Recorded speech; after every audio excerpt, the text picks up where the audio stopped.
Teach, lead, leverage.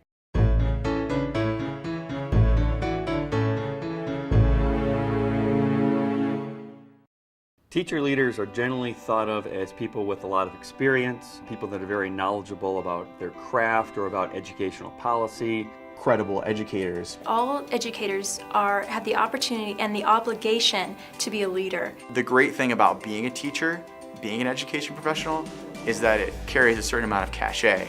But the big thing to remember is that leadership is not by position, it's by action. I think we have a big job. We have our feet in two different worlds. The classroom, which we're by ourselves. Typically, we can work with our colleagues and teams, but then we have this other world where people are shaping education outside of our classroom. It means then being cognizant of who I am as a professional. Until we actually make a difference, where we're forcing the hand of the legislatures or the city officials to listen to education as an important and meaningful and top priority, then they don't need to listen to us. You as a teacher leader needs to make that change. Being a teacher leader too is seeing that spark in someone else and helping them develop that fire.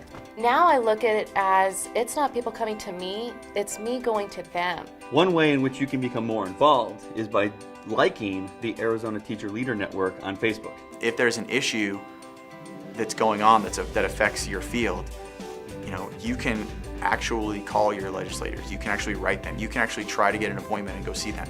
As you get more involved, it becomes a little bit easier. I can't say yes to everything, but when it's really, really important, I know I need to make time for it. Work with groups. Be in a PLC where you're learning and giving and taking along with them.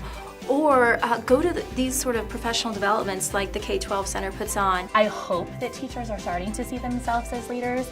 I think that most of them see what they can do for their students, but they don't always realize the greater impact that's having every day. We have the ability to influence policy more than we think that we do. I think teachers are really hardworking, but we'd like to stay in our box. And I think that if teachers really thought of themselves as change agents and not just classroom teachers, that policymakers would definitely stand up and listen.